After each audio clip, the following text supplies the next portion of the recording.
Ambassador Mike Huckabee just said President Trump might be listening to God's voice on foreign policy in regards to the war between Israel and Iran.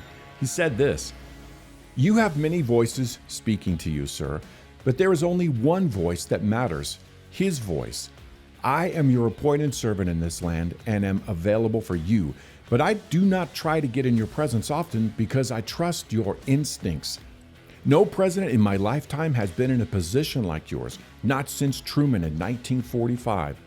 I don't reach out to persuade you, only to encourage you.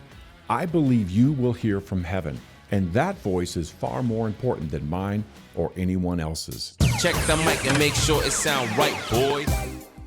Naturally, the media lost their collective minds because heaven forbid a president prays before he starts pushing buttons.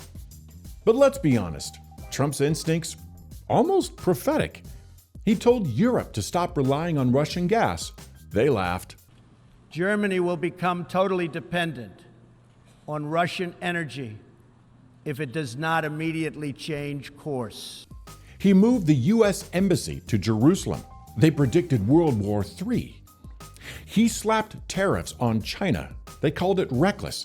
And now she's not only negotiating a new trade deal, he's planning state visits with Trump. Can you hear him now, Wall Street? And the Abraham Accords? While the experts were busy appeasing Iran, Trump got Arab nations and Israel to break bread. No bribes, no bloodshed, just business and peace. Still a skeptic? Maybe you'd prefer the wisdom of past presidents. When Biden offered Zelensky a ride out of Ukraine, Trump had already armed him with javelins. Biden panicked. Trump prepared for future possibilities. Kamala gave us a TED Talk on the significance of the passage of time. Talking about the significance of the passage of time, right? The significance of the passage of time. Obama called ISIS the JV team until they built a caliphate.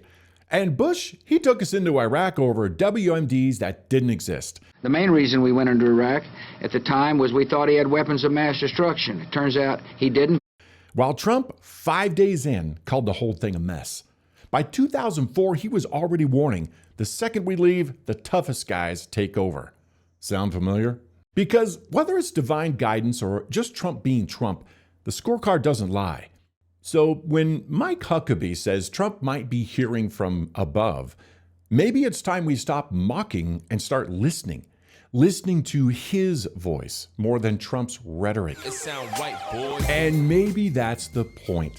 Because God doesn't just work through the polished or the pious. He worked through Cyrus, a pagan king, to liberate nations. Though you have not acknowledged me, I will strengthen you, God said in Isaiah 45. And Daniel tells us he removes kings and sets up kings. That should humble us all.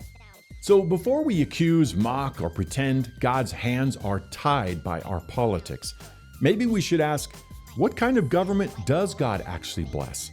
One that brings justice, promotes peace, and fears no man? Or governments led by personalities that make us feel righteous? Clearly, the book of Trump is still being written, so in all humility, this video might be short-sighted. Thankfully, the Father who created time is playing the long game.